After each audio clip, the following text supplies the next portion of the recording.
Très bien. Bonjour à tous. Je vois qu'il est déjà 13 heures pile, heure de Miami. Donc, je suis ravie de vous accueillir pour cette conférence sur le thème de la succession internationale franco-américaine. Nous avons 1 heure pour traiter ce passionnant et vaste sujet et nos experts couvriront les aspects civils et fiscaux des successions franco-américaines ainsi que l'impact des documents testamentaires. Pour traiter ce sujet, nous avons l'honneur d'accueillir 3 experts. Maître Valérie Douandré, avocate au barreau de Floride, Maître Guillaume Nicolo, notaire responsable du pôle clientèle international au sein du groupe Altemis à Lyon, et Olivier Sureau, l'un des membres fondateurs du cabinet d'expertise comptable et fiscalité, Jade Fiducial. Maître Valérie Douandré est diplômée en droit en France et aux États-Unis. Son cabinet, The International Family Law Firm, se spécialise dans le droit de la famille, des personnes et des successions.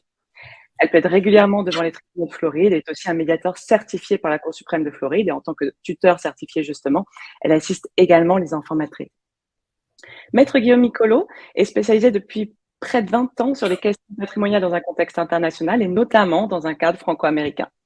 Sa pratique couvre les domaines de planification successorale internationale, investissement immobilier pour les non-résidents, problématiques matrimoniales et familiales transnationales, ainsi que l'expatriation et le retour en France. Quant à Olivier Sureau, qui interviendra également aujourd'hui dans 2 autres conférences lors de ce symposium, donc l'une sur les retraites entre la France et les États-Unis et l'autre concernant la fiscalité franco-américaine. Il est expert comptable, diplômé et Certified Public Accountant, donc CPA.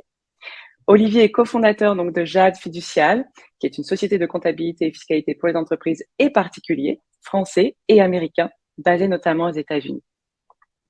Avec plus de 20 ans d'expérience, il maîtrise parfaitement les traités internationaux et conventions bilatérales et il va donc nous apporter son expertise sur l'aspect fiscal des successions internationales dans un contexte franco-américain.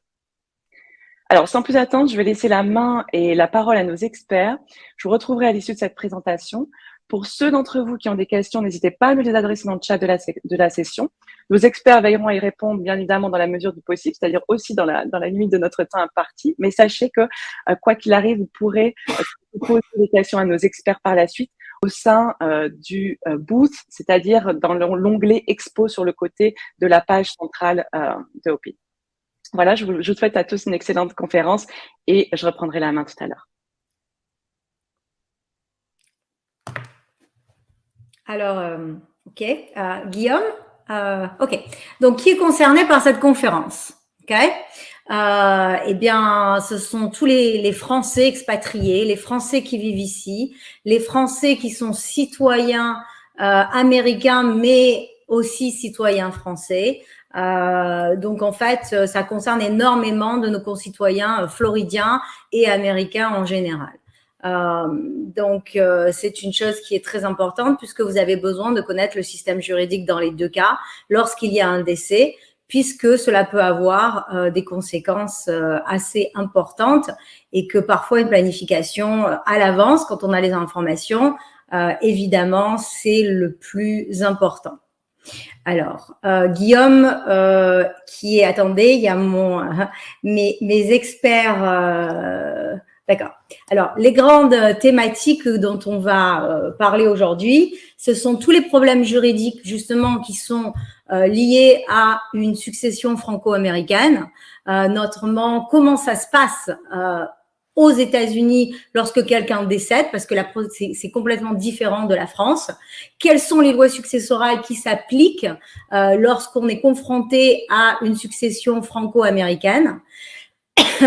Et donc, comme c'est assez compliqué, qu'est-ce qu'on peut faire pour éviter les complications? D'où l'importance de la mise en place d'outils de planification, qu'ils soient testaments, que ça soit des nominations, des mandats d'inaptitude, ce qu'on appelle power of attorney aux États-Unis, etc., etc. Les trusts, on va parler brièvement des trusts parce que c'est assez compliqué. Et de façon aussi très importante, Olivier va nous parler des implications fiscales dans une succession franco-américaine parce que c'est un domaine où beaucoup de gens se trompent, ne connaissent pas les règles et donc il est important de les connaître. Alors, excusez-moi, donnez-moi quelques secondes. Mes experts ont disparu. Je suis la seule qui reste sur le domaine et la personne qui gère notre petit… Est-ce que vous me voyez, vous m'entendez? Maintenant, on te voit, ça y est. Magnifique. Oui. J'avais cru être abandonnée. Un petit problème technique. Écoute, merci Valérie. Évidemment, en 1 heure, on fera un crash course sur le sujet parce que le sujet est effectivement très vaste. On pourrait passer une journée entière, voire plus. Il faudra bien faire attention de bien distinguer le volet civil de ce qu'on va expliquer là, donc les problématiques juridiques, et ensuite les implications fiscales. Parfois, les gens font souvent l'embroglio, mais voilà, il faudra bien faire la distinction entre les deux. Donc là, l'idée, c'est vraiment d'avoir des grands réflexes, les grandes idées sur le sujet, parce qu'évidemment, on peut pas tout traiter en 1 heure. Alors, concernant les problématiques juridiques, alors, quelle procédure trouvera à s'appliquer au jour du décès? Alors, on verra comment tout ça s'imbrique, mais Valérie va vous présenter la procédure, comment se règle une succession aux États-Unis. Moi, je vous expliquerai comment se règle une succession en France, et puis on verra comment tout ça s'imbrique dans le contexte franco-américain spécifiquement. Donc Valérie, je te laisse te présenter le volet américain. Absolument.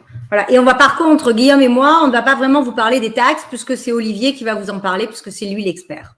Donc, en matière de procédure américaine et spécialement en Floride, eh bien, ça se passe avec la cour. Il faut le savoir. Nous n'avons pas de notaire civil. Le concept du notaire civil n'existe pas. On a des US notary, mais qui n'ont rien à voir avec les notaires civils, qui sont des gens qui ont des diplômes de droit, qui sont des gens donc qui sont habilités à faire énormément d'actions. Tandis que ici, c'est l'avocat avec le juge et avec un représentant de la succession qui en général est un membre de la famille ou quelqu'un qui a été nommé dans le testament, qui vont faire, si vous voulez, l'administration de la succession. Voilà.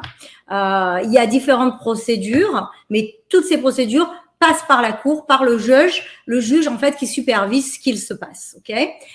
Les différentes prises de procédure, c'est la procédure simplifiée. C'est pour les successions de moins de 75 000 $.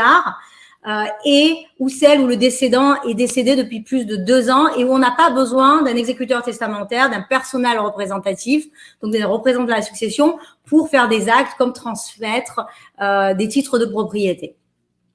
Le rôle de l'avocat, c'est d'accompagner ce représentant.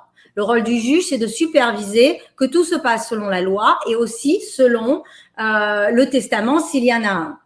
Le rôle du comptable, c'est de s'occuper du volet taxes. Évidemment, si les gens sont citoyens américains, le volet taxes est grandement diminué puisque il y a des exemptions énormes aux États-Unis. Mais par contre, lorsque vous êtes un résident étranger, le volet taxes rentre en compte. Et là, on a besoin du comptable pour s'occuper de tout ça. Le représentant de la succession, en fait, c'est lui qui fait toute la partie qui n'est pas purement légale. Il va faire un inventaire, il va appeler les banques, il va s'occuper de tout ça. Il va faire son travail d'enquête, en fait, avec l'aide de l'avocat, évidemment. La déclaration fiscale de succession, elle doit être faite pour certaines personnes et c'est les cabinets comptables comme Olivier Sureau et Jade qui s'en occupent. La distribution des biens avec ou sans testament se fait selon les lois et il y a des ordres dont on va parler un peu plus tard. Alors en France, la succession, le règlement de la succession est totalement différent. Alors déjà, en France, c'est le notaire qui intervient pour régler les successions et c'est le notaire qui va jouer le rôle, on va dire, du comptable par exemple et le rôle de l'avocat américain.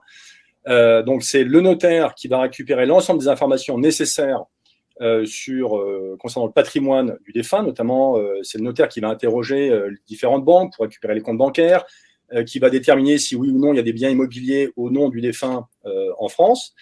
Et donc, c'est le notaire qui gère la succession. Le notaire en France est un juriste de haut niveau, au même titre qu'un avocat, donc rien à voir avec le notary public américain. Et alors, en France, il n'y a pas d'intermédiaire entre le défunt et les héritiers. Donc, il n'y a pas de représentant, de personal representative ou d'exécuteur ou de trustee en France. C'est-à-dire que très concrètement, au jour du décès, les héritiers sont dit, ils ont la saisine. C'est-à-dire qu'en fait, ils sont saisis automatiquement des biens du défunt et il n'y a pas d'intermédiaire entre les deux qui va s'occuper de payer les dettes, payer les impôts par exemple, éventuellement de vendre des biens et de distribuer le reliquat aux héritiers. En France, non, ça ne se passe pas comme ça. Les biens passent directement au profit des héritiers. Alors, en France, l'exécuteur testamentaire, il n'a pas du tout le même rôle que l'exécuteur aux États-Unis. En fait, il a un rôle qui est très limité. Et très concrètement, alors sauf exception, l'exécuteur testamentaire en France doit juste s'assurer que les volontés du défunt sont respectées, mais ça ne va pas vraiment plus loin et il n'a pas le rôle, par exemple, le pouvoir de vendre des biens ou ce genre de choses. Alors, il y a 3 grandes opérations qui sont réalisées par le notaire en France. Il y a tout d'abord ce qu'on appelle l'acte de notoriété. C'est un acte notarié dans lequel, en fait, on va déterminer qui sont les héritiers de la succession au vu d'un testament ou alors en l'absence de testament et au regard des volontés qui ont été prises par le défunt. Donc, il y a cet acte de notoriété qui détermine qui sont les héritiers officiels de la succession. S'il y a des biens immobiliers en France, eh bien, le notaire rédige ce qu'on appelle une attestation de propriété immobilière, qui est l'acte qui va notarier, qui va constituer le titre de propriété des héritiers sur le bien immobilier situé en France. Et ensuite, il y a la déclaration fiscale de succession.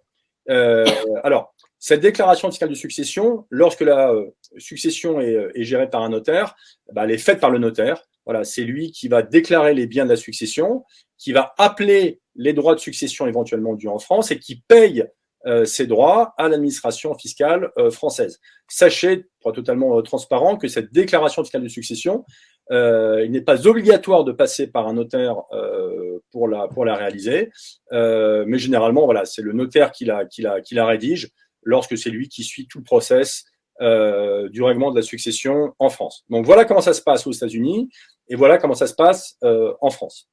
Voilà pour la procédure. Ensuite, on va parler de loi successorale. Très concrètement, là, on est dans un contexte franco-américain, contexte international, et on va avoir peut-être un défunt aux États-Unis avec des héritiers en France, des biens aux États-Unis et des biens en France. Et la question qui va se poser, c'est eh bien, quelle loi va s'appliquer à la succession? Et là, on parle de loi civile. Est-ce que c'est la loi américaine qui va s'appliquer ou la loi française ou les deux éventuellement? Donc, la première question qu'on va devoir se poser, avant même de savoir si ce sont les règles américaines ou françaises qui vont s'appliquer, c'est quelle loi va s'appliquer à la succession? On parle de loi successorale. La loi successorale, c'est la loi qui va déterminer bien qui sont les héritiers de la succession, qui a vocation à hériter, dans quel ordre, et selon quelle est la quote-part qui va être reçue par chacun. Est-ce que l'ordre, c'est d'abord les enfants, le conjoint, ou d'abord le conjoint, les enfants, ou autre? Voilà, parce que en fonction des pays, l'ordre des héritiers est différent. La loi successorale est également la loi qui va déterminer s'il y a des héritiers qui sont protégés par rapport à d'autres, ce qu'on appelle les héritiers réservataires. On verra que dans le contexte franco-américain, les héritiers protégés ne sont pas les mêmes. Et c'est également la loi qui va préciser la compétence de tel ou tel pays pour régler la succession et qui va notamment préciser le pouvoir des exécuteurs testamentaires sur la succession. Et donc, en gros, déterminer la loi successorale, c'est bien déterminer qui va recevoir quoi, selon quelle quotité, selon quelle procédure. Donc ici, on ne parle pas de fiscalité, attention, on parle bien du volet civil de la succession, qui va recevoir les biens, selon quelle proportion et selon quelle procédure. Et l'enjeu est important. L'enjeu est important parce qu'en fonction de la loi qui va s'appliquer à la succession, la loi civile, on n'aura pas les mêmes règles applicables. Par exemple, en France, si c'est la loi française qui s'applique à la succession, la loi successorale française, sachez qu'en France, on a le concept de réserve héréditaire, c'est-à-dire très concrètement, les enfants en France doivent recevoir une quote-part de la succession. Ce sont des héritiers qui sont protégés par rapport à d'autres. en théorie, donc, enfin, on ne peut pas déshériter les héritiers en France. Ils doivent forcément recevoir une quote-part de la succession. En revanche, en France, on peut déshériter son conjoint. Non, aux États-Unis. Aux États-Unis. Ah, pardon. Qu'en est-il, Valérie, aux États-Unis? Aux États-Unis, on peut déshériter ses enfants.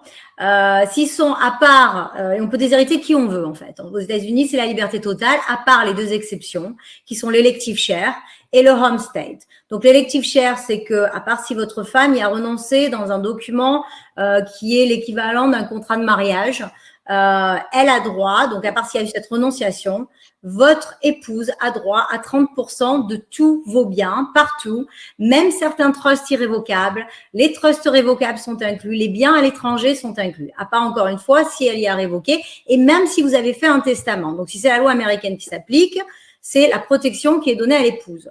L'autre protection qui est donnée aux enfants et à l'épouse, c'est ce qu'on appelle le homestead, qui est la règle qui s'applique à la maison de famille. Donc, cette maison de famille ne peut pas être mise dans un trust si vous avez des enfants mineurs. Elle ne peut pas être mise dans un testament même si vous avez des enfants mineurs. Si vous n'avez pas d'enfants mineurs, mais que vous avez une épouse, c'est la même règle, à part si votre épouse a aussi signé une renonciation qui est faite dans un contrat de mariage ou dans un document séparé qui ressemble à un contrat de mariage. Donc ça, c'est très important. Ce sont des protections apportées aux épouses. Les épouses sont très protégées aux États-Unis, plus que les enfants majeurs. Et si on n'est pas marié et qu'on n'a que des enfants majeurs, on peut les déshériter complètement. On peut faire ce qu'on veut avec ses biens. Voilà. Donc, vous voyez l'intérêt de déterminer la loi applicable avec les grandes différences qui peuvent exister entre les deux. Donc justement, comment est-ce qu'on va faire pour déterminer la loi successorale applicable dans le contexte franco-américain? Alors, en France, parce que là, on est dans le contexte franco-américain, mais de manière générale, en Europe, eh bien, les pays européens ont ratifié un règlement européen sur les successions qui a été ratifié, qui rentre en vigueur en août 2015 et qui prévoit, donc le droit français prévoit que la loi qui doit s'appliquer à la succession est la loi de la résidence habituelle du défunt. D'accord? Donc ça, c'est à défaut de disposition, on verra. C'est-à-dire que vous ne précisez rien de particulier. Eh bien, en France, on considère que c'est la loi de la résidence habituelle du défunt qui doit s'appliquer, quelle que soit la localisation du patrimoine, aux États-Unis ou en France, ou quelle que soit la composition de ce patrimoine. Qu'on parle d'un patrimoine immobilier ou d'un patrimoine autre qu'immobilier, notamment financier. Alors, vous verrez, on a préparé des petits scénarios pour que ce soit un peu plus compréhensible. Mais donc, ça veut dire que nous, en France, même s'il y a du patrimoine en France, on va considérer que c'est la loi de la résidence habituelle. Donc, si vous avez votre résidence habituelle en Floride, notamment, eh bien, on va considérer en France que c'est la loi de l'État de Floride qui trouvera à s'appliquer pour votre succession. Mais également, alors ça, c'est ce que dit le droit français. Maintenant, que dit le droit américain? Alors, en droit américain, attention, je dis toujours attention, parce que le droit américain, il faut savoir qu'il dépend des États. Chaque État a ses propres règles successorales. Donc, ce qui est bon pour la Floride ne peut être complètement différent si vous allez, par exemple, au Texas. Ok? Donc, ça, c'est très important. Mais aussi, nous, on est un droit jurisprudentiel. Donc, nous avons les statuts, mais attention, les statuts vont être interprétés par les juges. Il y a toujours une exception à une exception à une exception. Mais de manière générale, en ce qui concerne les biens immobiliers, c'est le lieu de location du bien qui va s'appliquer. Okay, la loi du lieu de location du bien qui va s'appliquer. En ce qui concerne les biens mobiliers, les comptes, tout ce qui est œuvre d'art, tout ce qui est voiture, investissement, même société, titre de société, c'est la loi du domicile du défunt qui ressemble beaucoup à la résidence habituelle. Okay. Voilà. Donc voilà ce que disent les deux pays. Maintenant, comment est-ce qu'on articule tout ça? Alors, on a préparé des petits cas pratiques, voilà, un petit peu visuels pour faciliter la compréhension. Donc là, prenez le cas pratique du haut. On a un couple de Français qui a son domicile aux États-Unis. Ce couple de Français est propriétaire de comptes bancaires aux États-Unis, c'est le petit icône avec la banque, d'un bien immobilier aux États-Unis, mais également de comptes bancaires en France parce qu'ils ont précédemment vécu en France. On prend l'hypothèse du décès de ce couple. Eh bien, on vous a dit que donc ce couple est domicilié civilement parlant, hein, ils sont domiciliés aux États-Unis. Je vous ai dit que en France, on considère que c'est la loi de la résidence habituelle qui va s'appliquer. Donc, même le compte bancaire en France, pour le compte bancaire en France, on va considérer que c'est la loi de la résidence habituelle, donc la loi américaine qui va s'appliquer à la succession. Le droit américain vous dit que pour l'immobilier, c'est la loi du lieu de situation qui s'applique. Là, on a un bien immobilier aux États-Unis, dont en Floride, donc le droit de Floride va s'appliquer. Et pour les comptes bancaires, on vous dit aux États-Unis que c'est la loi du domicile qui va s'appliquer, donc ce sera le droit de l'État de Floride. Donc très concrètement, en cas de décès, eh bien, c'est la loi successorale américaine qui trouvera à s'appliquer sur l'ensemble du patrimoine de ce couple français domicilié aux États-Unis. Alors, je vous ai indiqué au-dessus sans planification, ça veut dire quoi? C'est-à-dire qu'ils n'ont pas fait de testament, on n'a rien prévu de particulier, et donc c'est le droit américain de Floride, de l'État de Floride, qui trouvera à s'appliquer. Alors, on verra ce que prévoit le droit de Floride un petit peu plus tard, mais là, on vous montre un petit peu l'articulation des règles françaises et américaines pour déterminer quelle loi successorale s'applique à la succession. Là, en l'espèce, c'est le droit américain, le droit d'État de Floride, qui va s'appliquer à l'ensemble du patrimoine du couple décédé. L'exemple du dessous.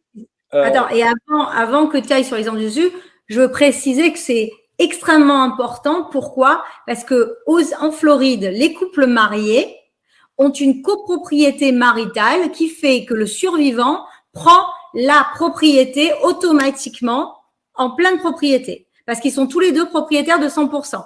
Donc, ces comptes-là, localisés sur la Floride, si c'est la loi américaine qui s'applique, si madame décède, monsieur, sans faire de procédure, sans rien faire, deviendra propriétaire à 100%. Alors, l'exemple du dessous, on a encore un couple de Français domiciliés aux États-Unis. Et cette fois-ci, ils ont uniquement un compte bancaire aux États-Unis, ils ne sont pas propriétaires de leur logement aux États-Unis. Ils ont en revanche une résidence secondaire située en France et des comptes bancaires en France. On reprend la même logique. Le droit français nous dit quoi? On considère que c'est la loi de la résidence habituelle qui doit s'appliquer à la succession, donc le droit américain. Sauf que le droit américain nous dit que pour les biens immobiliers, c'est la loi de situation du bien immobilier qui doit s'appliquer. Là, on a un bien immobilier en France, donc on a le droit américain renvoie au droit français pour l'application de la loi successorale, et le droit français va accepter ce renvoi. Ça veut dire que on a une sorte de jeu de ping-pong. La France dit loi de la résidence habituelle pour le patrimoine, mais les États-Unis disent pour l'immobilier loi du lieu de situation, donc loi française. Ce sera accepté par le droit français. Donc on aura la loi successorale française applicable sur le bien immobilier situé en France.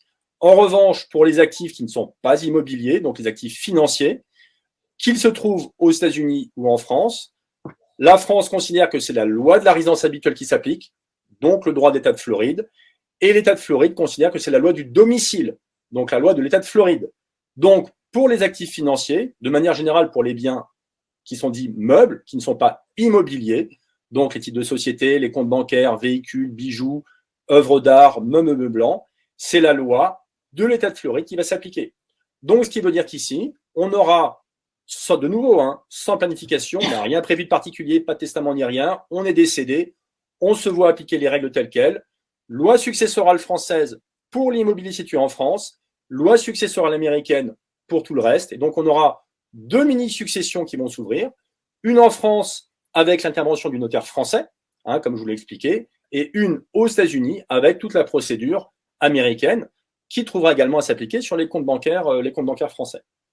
En soi, alors ça ne pose pas de difficulté. Quand vous avez un avocat américain et un notaire français qui sont rompus à l'exercice, ça se passe sans problème, parce qu'il va falloir faire comprendre à la banque française que c'est le droit américain qui s'applique à la succession, notamment pour débloquer les comptes au niveau de la banque française. Voilà, mais ça ne pose pas de difficulté particulière. Absolument. Un autre exemple, cette fois-ci de nouveau un couple français qui est domicilié aux États-Unis. Ce couple français détient de nouveau des comptes bancaires aux États-Unis et des comptes bancaires en France. Et la particularité, c'est que la résidence secondaire qui est située en France n'est pas détenue en direct par les époux, donc en nom propre, mais via une société civile immobilière, qui est une société assez couramment utilisée en France pour la détention de biens immobiliers. Alors, il n'y a pas de volonté d'optimisation fiscale particulière, mais c'est un outil qui est utilisé pour une meilleure gestion familiale de la détention des biens immobiliers, puisqu'on peut aménager les pouvoirs au sein de la société, transmettre les parts à ses enfants tout en gardant le pouvoir, en étant gérant de la société et en aménageant les statuts de la société. Donc, il n'y a pas de raison particulière fiscale pour utiliser cet outil, mais il est assez communément utilisé en France pour mieux gérer la détention du patrimoine. Donc là, vous avez ce couple français qui a les titres de la SCI qui est elle-même propriétaire du bien immobilier. En cas de décès, eh bien, on a le même raisonnement, sauf que là, eh bien, on n'est plus en présence d'un bien immobilier détenu en direct, mais en présence de part d'une société elle-même propriétaire du bien immobilier. Or, ce qui va changer, c'est que ces parts de société, quand bien même la société détient un bien immobilier, eh bien, d'un point de vue civil, ici, et pas fiscal, on le verra plus tard avec Olivier, d'un point de vue civil, les parts d'une société, même si elle a de l'immobilier, ce sont des biens meubles. Ça veut dire quoi? Ça veut dire que, eh bien, en droit français, on va dire la loi qui s'applique, la loi de la résidence habituelle, loi d'État de Floride, et en Floride, eh bien, on va considérer que, puisque ce sont des biens meubles, eh bien, c'est la loi du domicile qui va s'appliquer. Ça veut dire que c'est donc la loi de l'État de Floride qui va s'appliquer à la transmission des parts de cette SCI française. Et donc, ça veut dire que, voilà, vous avez bien vu que je détiens le bien immobilier en direct, j'ai la loi successorale française qui va s'appliquer, je détiens le bien via une société, eh bien, c'est le droit américain qui va s'appliquer. Donc là, déjà, on a une sorte de petite optimisation d'un point de vue civil. Ça veut dire que si je m'aperçois que eh bien, le droit successoral français ne me convient pas, peut-être que la détention via une société qui me permet de shifter vers le droit d'État de Floride me permettra d'avoir un droit un petit peu différent, qui permettra peut-être d'autres choses. Voilà. Donc là, pour la détention, c'est bien. Et la société peut être aussi une société américaine. Ça peut être une société américaine. Et encore une fois, je le rappelle parce que ça, c'est si vous voulez, c'est un outil d'optimisation extraordinaire. C'est justement cette copropriété maritale où les deux époux sont en tenant by entirety, on l'appelle comme ça, ok, où ils sont tous les deux détenteurs de 100% donc des parts de la société et où il n'y aura pas de procédure de probate. Probate, c'est la procédure de succession en Floride, aux États-Unis, où on pourra l'éviter. Et donc, au décès de monsieur, madame en hérite automatiquement si la compagnie est américaine. Attention, est détenue à 100% par les deux époux. Okay, on évitera complètement la succession. Alors, voilà, effectivement, ça peut être effectivement une société américaine. Attention quand même, c'est que, alors, le traitement fiscal de la structure américaine, enfin le statut fiscal, pourra éventuellement entraîner un frottement fiscal en France. Mais bon, voilà, ça, on rentre un peu plus dans les détails. Mais sachez que le bien peut être détenu via une société française ou américaine qui permet comme ça de shifter du droit français successoral vers le droit successoral de l'État de Floride. Alors là, rapidement, on a l'effet inverse. Là, on a ce couple de Français qui est résident en France. Si vous envisagez, par exemple, de rentrer en France, mais vous avez conservé du patrimoine aux États-Unis, notamment des comptes bancaires aux États-Unis, puis vous avez également des comptes bancaires en France, pas de biens immobiliers, eh bien, ces comptes bancaires, ce sont des biens meubles. En France, on considère que c'est la loi de la résidence habituelle qui doit se trouver à s'appliquer, donc la loi française, puisque ce couple est résident français. Et aux États-Unis, on considère que c'est la loi du domicile qui s'applique pour les biens meubles. Le domicile est français, donc loi française. Donc, ça veut dire très concrètement qu'on aura la loi successorale française applicable sur l'ensemble des actifs financiers détenus en France et aux États-Unis. Deuxième exemple. Mais attention, oui. Ok, il faudra faire une procédure. Il faudra faire une procédure aux États-Unis parce que les banques ne vont pas distribuer les comptes bancaires juste sur l'attestation d'un notaire. Il faut bien comprendre ça parce que le système français n'est pas une procédure, c'est fait par un notaire. Donc les banques, j'en ai encore jamais rencontré, qui acceptent une lettre de notaire pour distribuer des comptes qui sont américains. Donc il va falloir faire une procédure à côté ici, ok, juste pour ces comptes où on va faire enregistrer les déclarations du notaire. Par contre. Voilà. Effectivement, les banques américaines n'acceptent pas effectivement une attestation du notaire français, quand même le notaire est un officier public ministériel, donc très concrètement nommé par le ministre de la Justice. La procédure, ce qu'on appelle l'administration de la succession, doit être faite selon les formes américaines. Et effectivement, le notaire français devra se rapprocher d'un avocat américain pour le coup assurer le déblocage des comptes américains. Alors, autant le sens inverse ne pose aucun problème, c'est-à-dire que un défunt situé aux États-Unis, américain ou français, qui a un compte bancaire français, moi, notaire français, je n'ai aucun problème à débloquer le compte français quand bien même le décès a eu lieu aux États-Unis. En revanche, dans le sens inverse, pardon, un défunt en France qui a un compte bancaire aux États-Unis, eh bien là, il faut passer par une procédure locale et notamment par un avocat américain. Deuxième et dernier cas, le cas d'un couple français toujours domicilié aux États-Unis. Bon, vous êtes rentré en France, vous avez conservé aux États-Unis une résidence immobilière, un bien immobilier, des comptes bancaires et vous avez également des comptes bancaires en France. La logique est la même. Nous, en France, on considère que c'est la loi de la résidence habituelle qui va s'appliquer, donc le droit français pour le tout. Sauf que le droit américain considère que pour le bien immobilier, c'est la loi du lieu de situation du bien immobilier. Donc le droit de l'État de Floride trouvera à s'appliquer sur le bien immobilier américain. Et là, de nouveau, on retrouve comme ça deux lois applicables. Voilà. Donc, on ne rentre pas dans les détails, ce cas est un petit peu plus complexe, mais sachez qu'on aura effectivement cette dichotomie de lois applicables entre les deux. Alors, très concrètement, une fois qu'on sait que c'est le droit américain qui va s'appliquer à l'État de Floride ou le droit français, eh bien, quelles sont très concrètement les règles qui vont trouver à s'appliquer?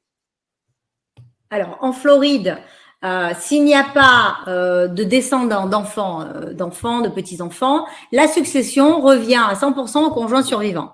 Si les enfants sont de la même union, et ça c'est très différent du droit français, eh bien le conjoint survivant reçoit tout aussi. Ok?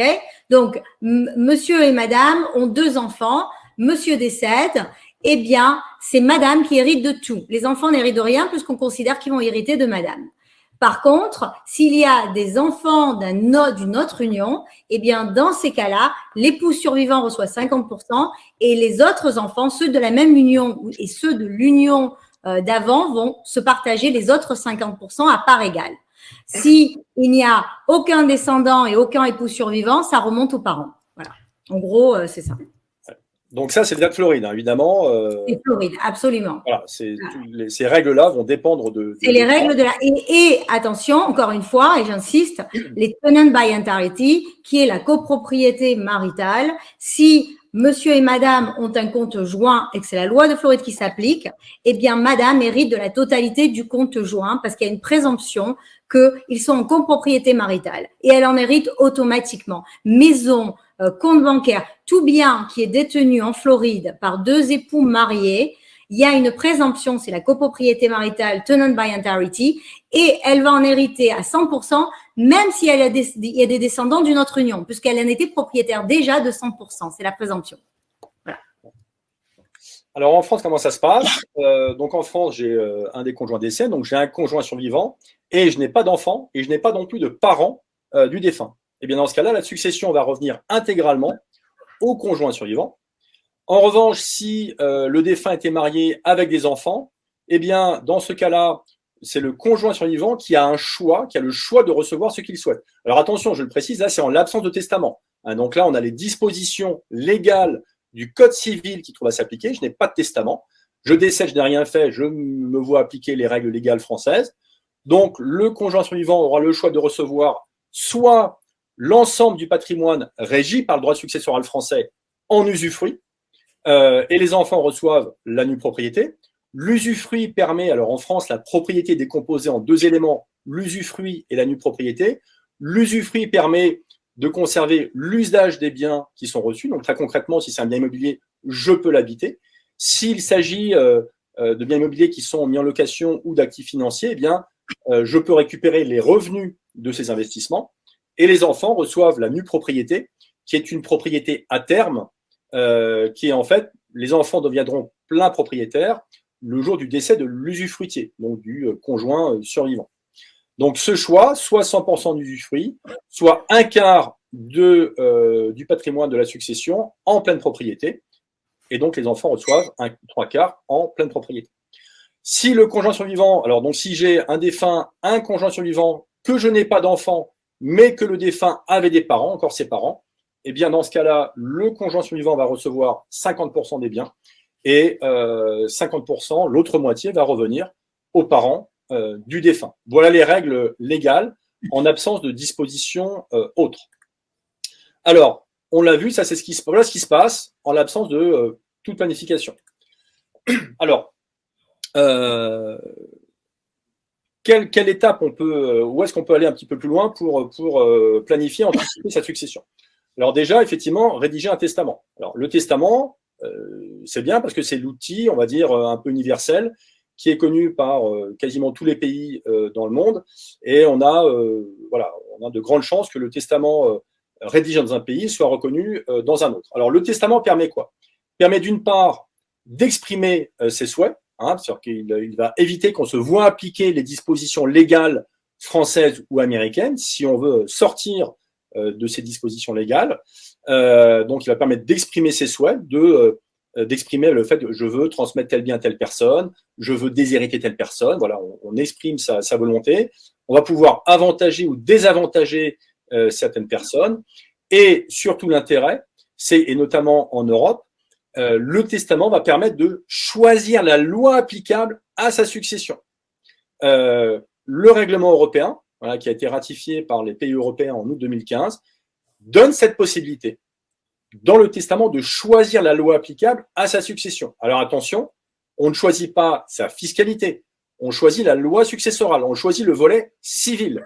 On ne peut pas choisir n'importe quelle loi, on ne peut choisir que la loi de sa nationalité. Voilà, donc le choix est restreint, mais il y a quand même un choix qui est possible. On verra dans les exemples comment tout ça se traduit. Alors, peut-être tu peux nous parler peut-être du testament américain, Valérie. Alors, le testament américain aussi, voilà, c'est comme l'a dit Guillaume très éloquemment, il permet évidemment de choisir ce qu'on veut faire et avec encore plus de liberté, puisque nous n'avons pas, à part, comme je vous ai dit précédemment, l'élective share, le homestay pour la maison principale, on n'a pas de restrictions. On peut faire ce qu'on veut. Je peux laisser à un de mes enfants plus qu'à un autre de mes enfants. Il n'y a pas vraiment, à part ces quelques restrictions, c'est la liberté totale.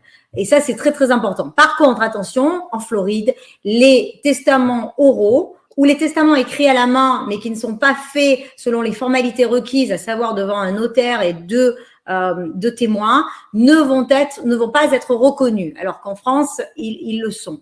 Donc ça, c'est très, très, très important parce que j'ai eu des cas où malheureusement, il y avait un testament écrit à la main et on n'a pas pu l'appliquer.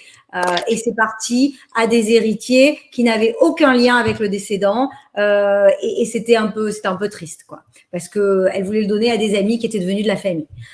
Donc voilà, le testament aussi chez nous, il n'y a pas de fichier central. Donc votre testament, votre original, vous devez le garder dans un coffre, donner des copies à tout le monde parce que les avocats ne sont pas les gardiens. Puis on est dans un endroit où il y a des ouragans, donc il est très important d'avoir des copies.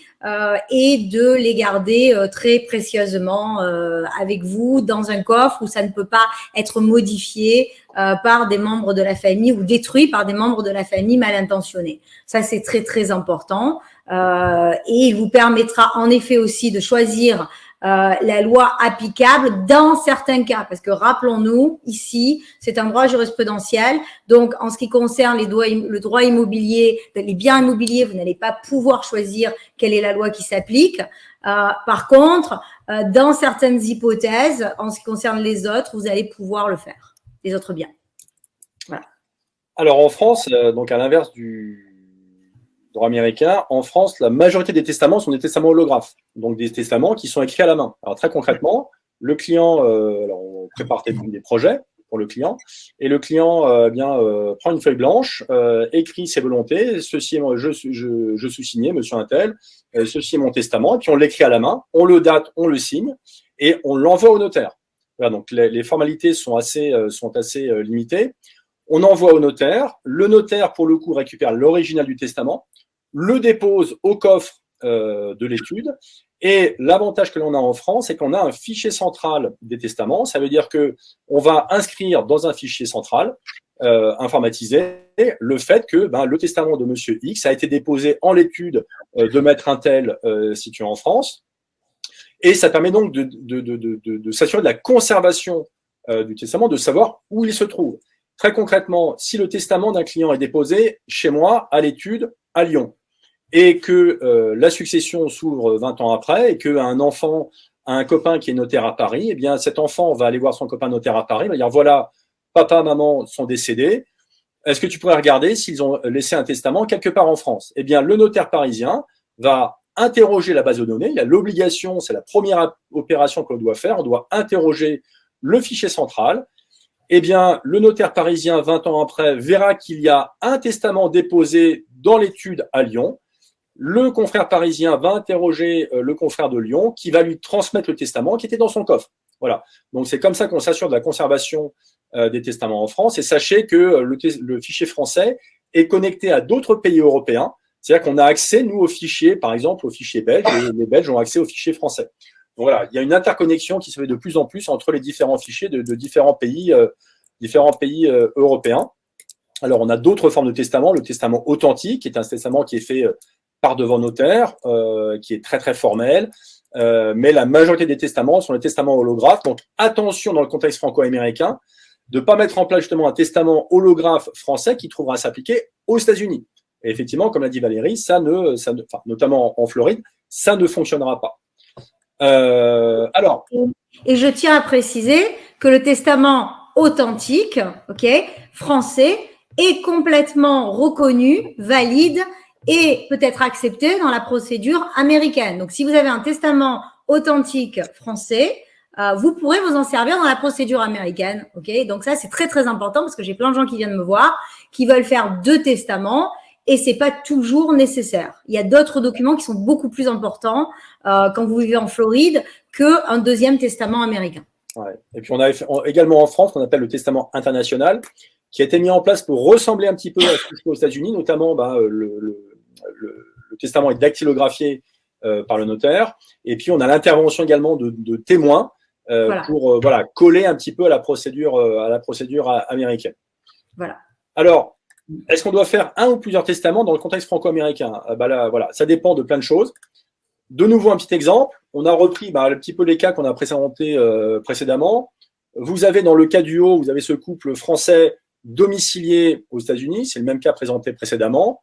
Je vous le rappelle, là, ils ont pour le coup un bien immobilier, donc résidence secondaire situé en France, et des actifs financiers en France et aux États-Unis. Ils ne sont pas propriétaires de leur bien immobilier aux États-Unis. Je vous l'ai dit, on avait pour le bien immobilier français la loi successorale applicable en France et pour le reste le droit américain. Donc, ce qui veut dire que si ça convient, si je suis OK avec l'application de la loi française et je suis OK avec l'application du droit américain pour le reste, eh bien, je vais pouvoir faire 2 testaments. Un testament en France qui va coller au droit français pour les actifs gérés par le droit français, donc l'immobilier situé en France. Donc, j'aurai mon testament français qui sera circonscrit au bien immobilier français avec l'application de mes règles françaises, et notamment le testament français va permettre de donner plus de droits au conjoint survivant que ce qui est prévu par le Code civil, ou alors de limiter ses droits, voire de l'exhéréder, de le déshériter. Donc, mon testament français, et puis un testament américain pour tout ce qui va être régi par le droit américain. Voilà, donc là, et attention, là, l'intérêt de travailler de concert avec plusieurs conseils, un conseil en France et un conseil américain qui connaît ces questions internationales, pour faire en sorte que les 2 testaments ne viennent pas se chevaucher, ne viennent pas se révoquer les uns les autres, et de faire en sorte que chacun trouve à s'appliquer de la meilleure des façons le jour du décès. Donc, typiquement, Valérie et moi, on a été amenés à travailler sur différents cas de planification successorale avec comme ça 2 testaments, et on se coordonne pour s'assurer que les 2 testaments, fonctionnent parfaitement du 2 côtés de l'Atlantique, et par exemple que mon testament français ne révoque pas le testament américain, et vice-versa. Le cas du bas, qui va illustrer un petit peu ce que je vous ai dit, c'est la possibilité de choisir le droit civil applicable à la succession. Vous avez de nouveau un couple qui a sa résidence aux États-Unis, monsieur est de nationalité américaine, madame est française. Même patrimoine. En cas de décès, en l'absence de planification, j'ai les mêmes 2 lois qui s'appliquent, loi française sur l'immobilier français, loi américaine sur le reste.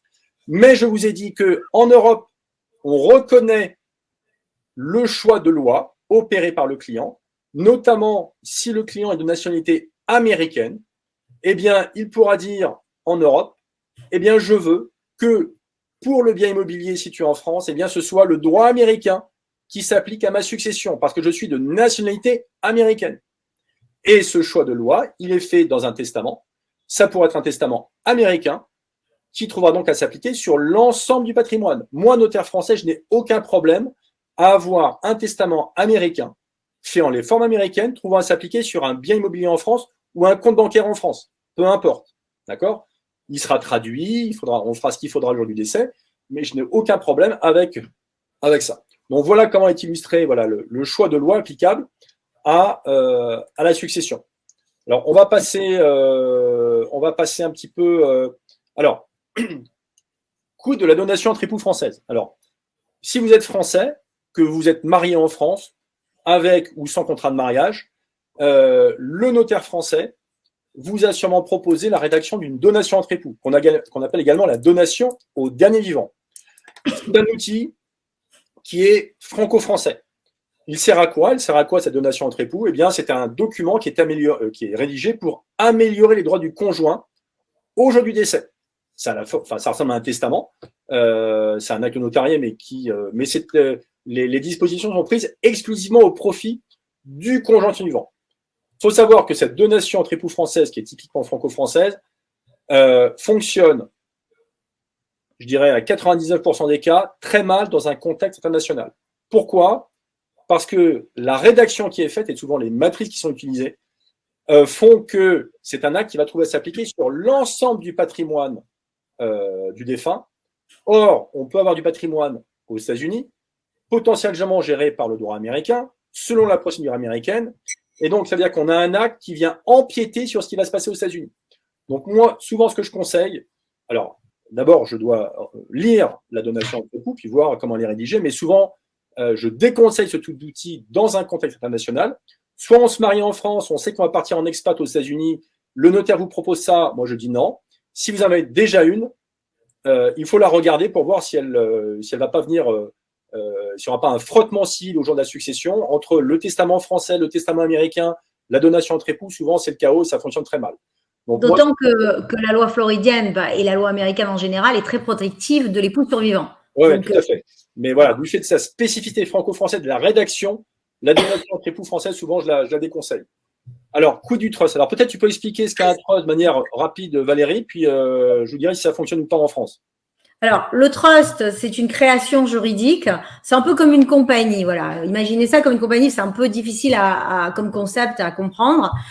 C'est une création juridique qui peut être révocable, irrévocable ou contingente.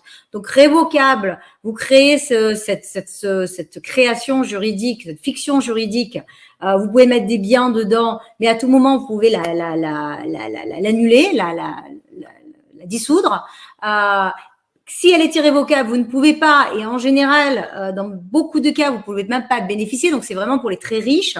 Et quand elle est contingente, ça veut dire que le trust ne se mettra en place qu'au moment de votre décès. C'est un trust qui est intégré dans votre testament, et au moment du décès, ce trust va être créé pour, par exemple, gérer les biens de vos enfants mineurs, pour éviter une curatelle, ce qu'on appelle un guardianship aux États-Unis.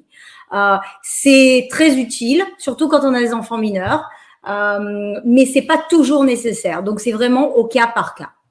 Et je crois que dans le contexte international, notamment avec la France, ça peut créer des problèmes. Donc, Guillaume. Ouais. Alors, ça peut effectivement créer des problèmes si le trust qui est mis en place intègre des biens qui sont situés en France, notamment des biens immobiliers. Le problème, c'est que dans un trust, personne n'est propriétaire. Enfin, nous, c'est notre conception française, ni le settlor qui a mis en place le trust, ni le trustee qui va gérer les biens pour le compte des bénéficiaires, ni les bénéficiaires qui potentiellement ne recevront jamais les biens ou que les revenus, par exemple. Donc, attention, quand vous avez un trust américain, de bien vous coordonner avec votre conseil français, notaire ou avocat, pour s'assurer que le trust aux États-Unis est bien circonscrit à ce qui se passe aux États-Unis, qui ne vient pas empiéter sur ce qu'il y a en France, notamment compte bancaire français ou biens immobiliers français. Alors attention, je ne suis pas forcément contre le trust en France, mais le tout, c'est de bien coordonner sa rédaction, notamment s'il y a des bénéficiaires en France ou s'il y a certains biens en France, bien coordonner sa rédaction. Et dans ce cas-là, on peut avoir des trusts portant sur des biens français ou des bénéficiaires français. Mais généralement, de ce que je vois, c'est que lorsque les choses sont mises en place aux États-Unis, voilà, on s'intéresse pas forcément à ce qu'il y a ailleurs. Et je suis souvent amené à reprendre la rédaction des trusts ou des trusts testamentaires pour que ça colle avec ce qui se passe en France. Voilà, donc attention avec les trusts et également les donations entre époux françaises. Alors après, il y a d'autres outils. Alors peut-être tu peux. Alors, on va passer très vite. Très spécifique, américain ou français. Et généralement, ce qu'on fait en France ne trouvera pas s'appliquer aux États-Unis et les documents américains ne s'appliquent pas non plus en France lorsque vous revenez aux États-Unis. Lorsque vous revenez en France. Donc, c'est très particulier. Voilà, c'est très particulier. Il y a ce qu'on appelle le mandat durable, la tutelle des enfants, l'indivision floridienne dont je vous ai parlé, le mandat de protection future, c'est français par contre. Mais je vais y passer très très rapidement parce que il faut qu'on laisse du temps à Olivier. Il y a plus qu'un quart d'heure pour vous parler de la fiscalité qui est quand même un élément très important. Mais en gros, le mandat durable, comme son nom l'indique, ça vous permet en cas d'incapacité de nommer quelqu'un et d'éviter la tutelle qui coûte énormément d'argent. La tutelle des enfants, c'est la même chose, c'est pour les enfants mineurs. Si les deux parents décèdent, qui va avoir la garde, qui va gérer les biens, mais ça peut se faire avec un trust. L'indivision floridienne, j'en ai déjà parlé. Et le mandat de protection future français, c'est Guillaume qui peut vous en parler, mais bon, rapidement pour Olivier. Ouais, c'est comme le mandat durable, ça permet de gérer l'incapacité, mais pareil, ça c'est lorsque vous êtes en France, on utilise des outils français, aux États-Unis des outils américains, comme ça on est sûr de l'application de ces outils. Voilà, on ne les reconnaît pas en Floride, on ne reconnaît pas les mandats de protection français en Floride. C'est très compliqué, voilà. Donc voilà pour le volet civil, c'est un peu crash course. On passe la parole à Olivier pour le volet fiscal. Attention, on fait bien une muraille de Chine entre le volet civil qu'on a vu là, la loi applicable américaine ou française, et le volet fiscal dont va vous parler Olivier, qui sont vraiment là des choses différentes, avec l'application de règles totalement différentes. Merci Valérie, merci Guillaume. Donc comme vient de dire Guillaume, en fait, il faut presque oublier momentanément ce qu'on vient de vous dire, hein, puisqu'en fait, on vient de vous parler de l'aspect civil, l'aspect fiscal étant totalement peut être connecté sur certains aspects, mais il est beaucoup déconnecté en termes de succession et donation. Donc, il faut qu'on se réfère, j'ai pas beaucoup de temps, donc je vais essayer d'être le plus concis possible. Il faut qu'on se réfère vraiment à la convention fiscale franco-américaine, hein, parce que là, vraiment, c'est le but d'aujourd'hui, c'est la succession franco-américaine internationale.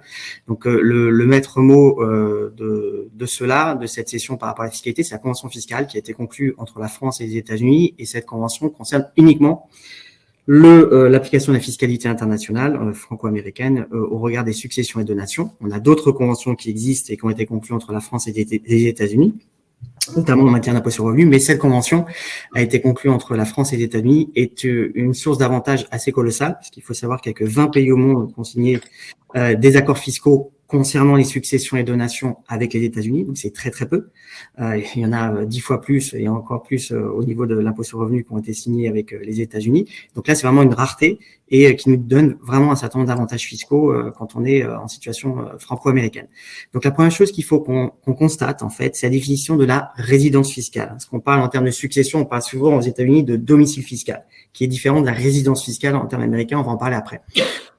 Le critère français est un critère assez précis, assez défini. Il est défini par le Code général des impôts, l'article 4B, qui en général regarde non seulement où est situé le donateur, mais aussi parfois le bénéficiaire. C'est-à-dire que certaines personnes, certains bénéficiaires en France, résidents fiscaux français, peuvent toucher une succession d'un non-résident fiscal français et être redevables de payer un impôt sur les successions sur la quote-part mondiale qui arrive chez eux. Sauf que la convention fiscale va aller au-delà des lois pour justement changer cette doctrine. Donc ça, c'est le premier critère, c'est on va regarder le critère français, on va regarder où est domicilié le donateur essentiellement. Premier critère. Critère américain, qui est le deuxième critère, le critère suivant, c'est un critère qui est un petit peu plus, je dirais, subjectif. Vous savez qu'aux États-Unis, on a la notion de résidence fiscale. Hein, je suis redevable de mes impôts sur mes revenus mondiaux, et c'est une notion qui repose essentiellement sur le critère de présence physique. Une personne qui est aux États-Unis avec un visa, qui passe en moyenne au cours des 3 dernières années plus de 183 jours, est redevable de payer ses impôts sur ses revenus mondiaux aux États-Unis. En termes de succession de donation, contrairement à la France, c'est une notion complètement différente. C'est-à-dire qu'en fait, on parle d'une notion de domicile. Et le critère majeur de définition pour savoir est-ce que je suis considéré comme étant domicilié fiscalement aux États-Unis au regard des successions et donations, c'est un critère d'une intention. Est-ce que j'ai l'intention, moi, personne physique, de résider de façon, entre guillemets, indéfinie aux États-Unis? Je viens ici m'installer de façon durable et, entre guillemets, irrévocable. Donc, on va regarder un certain nombre de critères. L'un des critères majeurs qu'on dit qui est une source déterminante dans l'application du domicile fiscal des États-Unis, c'est l'obtention d'une carte verte. Pourquoi? Parce que lorsque j'ai une carte verte, je suis ici pour une durée, alors c'est pas vraiment indéfini puisque c'est là 10 ans, mais pour une durée qui est très longue. Je suis ici pour m'installer. Un visa est un critère qui ne suffit pas. Je peux avoir un visa, à l'époque quand il y avait les visas de 5 ans d'investisseurs, ça ne suffira pas pour avoir ce critère de domicile fiscal. le critère de domicile fiscal aux États-Unis, je serai considéré comme étant domicilié fiscalement aux États-Unis. Le fait, par exemple, de demander une carte verte nous fait basculer dans le régime de domicile fiscal. Et ça, c'est très important. On peut se retrouver dans une situation où je suis résident fiscal américain, donc redevable de mes impôts sur mes revenus mondiaux aux États-Unis, mais je suis non domicilié aux États-Unis. Ça veut dire qu'en termes de succession et donation, je ne serai redevable de mes impôts qu'au regard de mon patrimoine situé sur le territoire américain. De la même chose, je peux même être considéré dans une situation un peu paradoxale à un moment donné ou à un autre, étant non résident fiscal français, non domicilié aux États-Unis, où là, être complètement déconnecté, être non résident des deux côtés, mais là, je ne pourrais pas avoir le bénéfice de la convention fiscale franco-américaine. Pour avoir le bénéfice de la convention fiscale franco-américaine, il faut que je sois domicilié soit en France, soit aux États-Unis, pour justement avoir ces phénomènes, ces avantages qui sont définis par la Convention. Donc, premier critère, et le critère de la Convention va dire où est situé le défunt. Même si j'ai des bénéficiaires qui sont situés en France, c'est Convention fiscale franco-américaine qui va au-dessus des lois françaises et américaines, c'est où est situé le défunt au moment de son décès. Est-ce qu'il est domicilié fiscalement en France ou aux États-Unis? C'est ça qui sera critère majeur dans ce cadre-là. Si on passe à la slide suivante, Guillaume, donc, sur quoi on va être taxé quand on est considéré comme étant domicilié fiscalement aux États-Unis ou en France? Le critère, c'est le même critère que l'impôt sur le revenu, je vais être taxé sur mon patrimoine mondial. Je vais devoir faire un inventaire de tout mon patrimoine mondial au moment de mon décès, comme l'ont évoqué Valérie et Guillaume, et je vais être redevable de mes impôts dans mon pays de domicile sur mon patrimoine mondial. Après, la Convention va définir un certain nombre de patrimoines qui, quoi qu'il arrive, même si je suis non résident fiscal dans ce pays, je reste redevable d'un impôt sur les successions dans ce pays.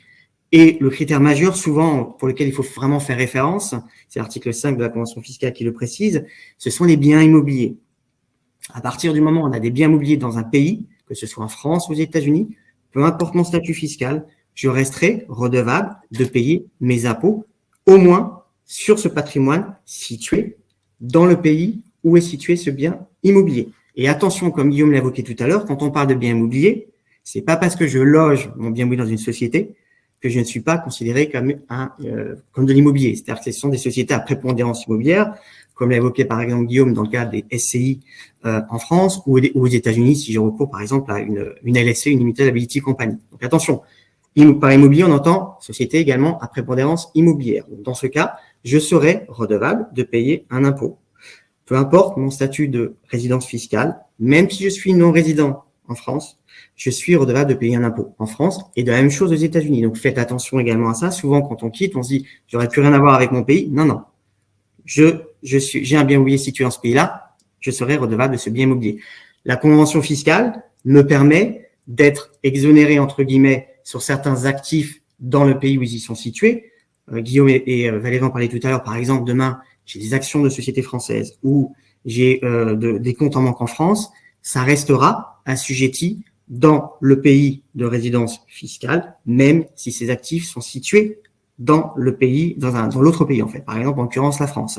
Donc attention là aussi également de bien répartir ce schéma-là.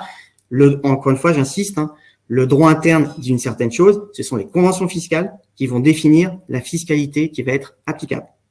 Et même comme l'a évoqué tout à l'heure Guillaume, au niveau civil, c'est complètement déconnecté. Ça peut avoir une incidence fiscale en fonction du régime civil que je peux appliquer parfois, mais la fiscalité est différente. Donc, si l'on va sur le slide d'après, je regarde le temps en même temps. Donc, en fait, on va avoir donc deux notions de fiscalité. Valérie l'a dit tout à l'heure, on a une fiscalité aux États-Unis, quand on est domicilié aux États-Unis, qui est quand même très avantageuse, qui fait rêver beaucoup de gens souvent. On a un abattement sur son patrimoine qui est vous le voyez sur la partie droite, qui est de 12 060 000 $. À partir du moment où je suis domicilié fiscalement aux États-Unis, je vous ai dit tout à l'heure, je dois déclarer mon patrimoine mondial aux États-Unis. Tout ce que je possède, que ce soit en France ou aux États-Unis, je le déclare sur une déclaration de succession américaine. Mais j'ai le droit à un abattement qui est de 12 millions $. L'avantage en plus de cet abattement, c'est que soit j'ai le droit au moment du décès, soit j'ai le droit au moment de ma vie en fait. Je peux faire des donations au fur et à mesure au cours de ma vie. Dans la limite des 12 millions $, bien évidemment, le jour où je vais décéder, si j'ai fait des donations antérieures, ça va me diminuer cet abattement de 12 millions $, parce que c'est durant ma vie, en fait.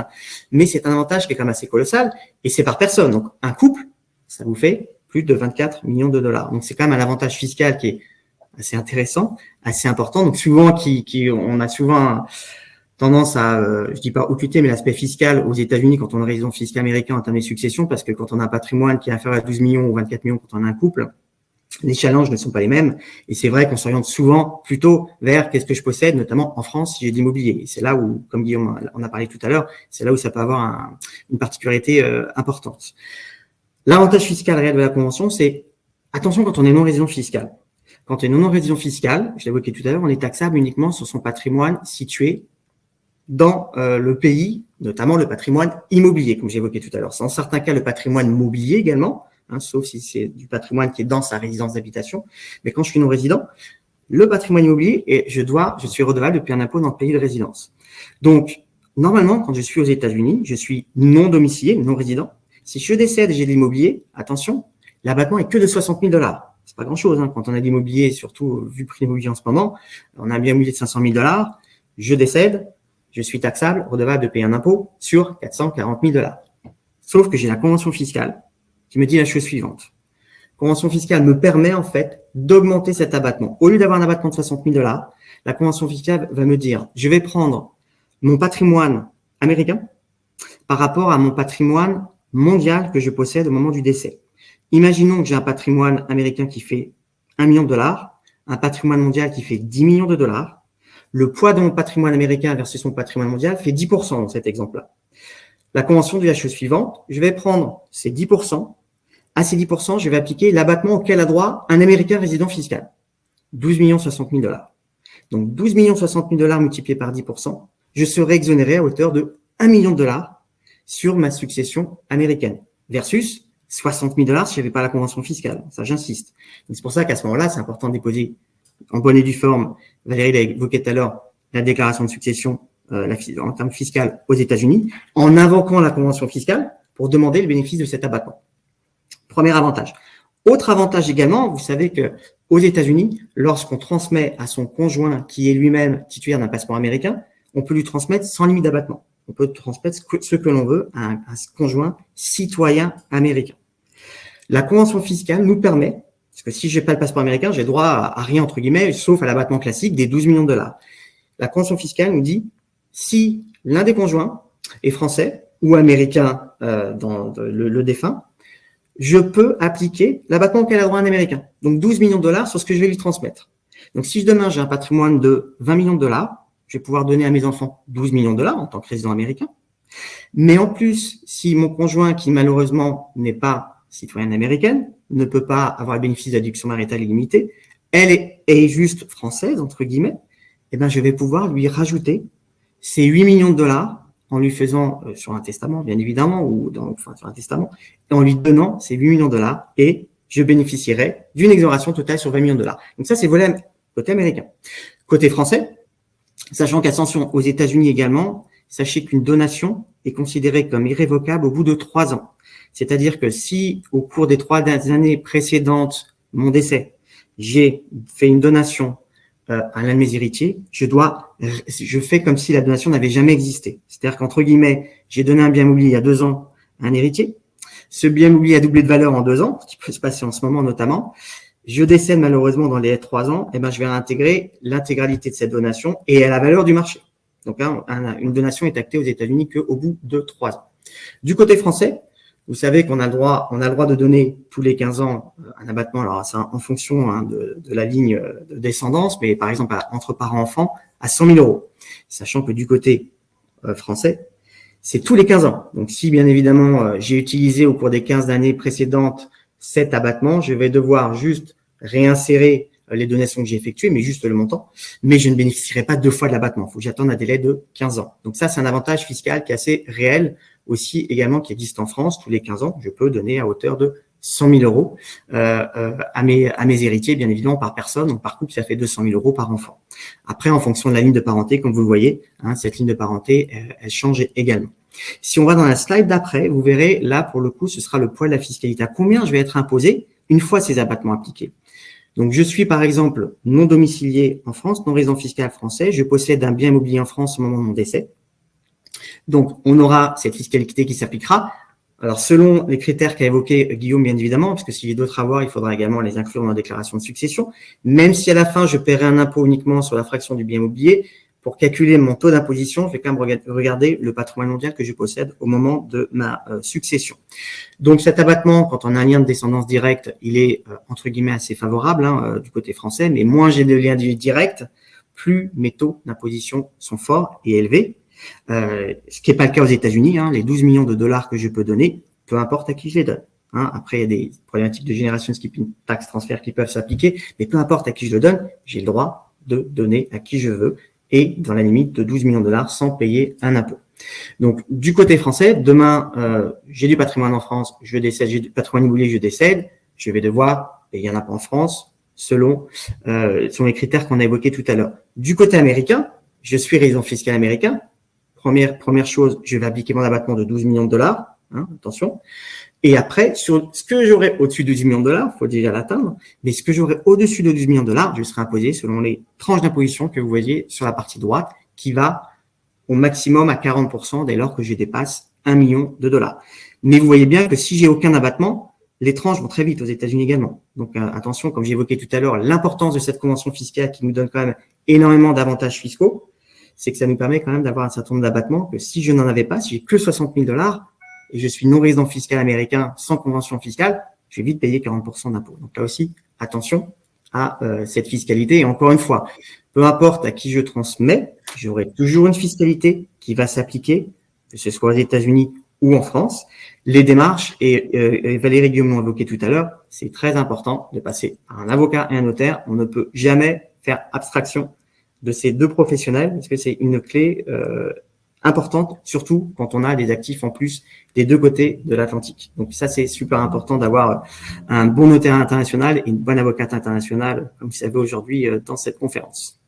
Donc si on regarde dans le slide d'après, vous verrez, alors je l'ai mis juste rapidement, mais c'est pas le sujet du jour parce que là on parle des successions. N'oubliez pas la problématique du démembrement. Guillaume en a parlé tout à l'heure également. C'est un outil fiscal qui est assez utilisé en France. Ce démembrement-là, l'usufruit, l'avantage du démembrement, c'est que l'usufruit s'éteint au décès de l'usufruitier. Donc on a un réel avantage fiscal à donner de son vivant en procédant au démembrement.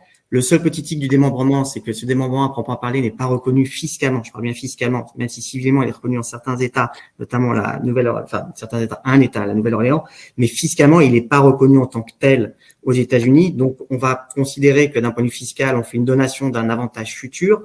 Donc, si je suis résident fiscal américain et que j'ai eu recours au démembrement sur une de mes propriétés, j'ai donné à un de mes enfants, il faudra que je réintègre la valeur de l'intégralité de ce patrimoine dans mon patrimoine de succession aux États-Unis. Mais encore une fois, comme j'ai dit tout à l'heure, c'est un moindre mal parce que j'ai droit à 12 millions de dollars quand même. Donc, je préfère optimiser ma fiscalité française en ayant recours à une donation de mon vivant et plutôt que d'attendre mon décès. Parce qu'aux États-Unis, j'ai cet avantage fiscal de 12 millions de dollars, mais démembrement, il faut savoir que je vais devoir réintégrer l'intégralité de la valeur du patrimoine. C'est pour ça qu'au moment du décès, on demande souvent au notaire de pouvoir avoir une valorisation de ces biens immobiliers, même si en tant que tel, il n'est pas forcément inclus dans l'acte de la déclaration de succession en France. Mais c'est un réel avantage fiscal qu'il faut quand même utiliser, même s'il n'est pas reconnu en tant que tel aux États-Unis, parce que c'est un avantage, c'est un outil qui est quand même très intéressant. Si on va sur la slide d'après, alors attention, là c'est une dernière slide, à la notion de cover d'expatriate. Alors, c'est quoi un cover expatriate aux États-Unis? Parce que ça, c'est quelque chose qu'on oublie souvent dans un point de vue fiscalité.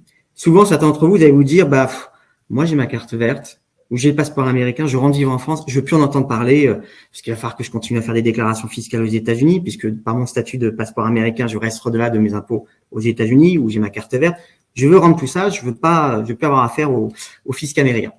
Donc, il y a une problématique d'exit tax, qui est un premier volet aux États-Unis, qui s'appelle l'expatriation tax, qui dit que dès lors qu'une personne a plus de 2 millions de dollars de patrimoine, elle est redevable de l'exit tax. Alors, exit tax, c'est quoi? C'est je fais un peu le même principe qu'en France. Je fiche la valeur de mon patrimoine au moment où je rends mon passeport américain ou ma carte verte. Je le compare avec le patrimoine auquel j'ai acheté. Et cette plus-value latente, qui est fictive, puisque j'ai pas encore vendu, on va demander de payer un impôt. On va me dire, vous pouvez vendre votre carte verte, mais payez une exit tax. Ça, c'est la première conséquence quand on rend son passeport et qu'on est au-dessus de ces plafonds. On est ce qu'on appelle un cover d'expatriate. Mais le plus gros désavantage, et ça, la plupart des gens l'oublient, c'est que non seulement il y a une exit tax à payer, qui est à la rigueur quelque chose qu'on peut décider de faire, puis on dit, on n'en parle plus.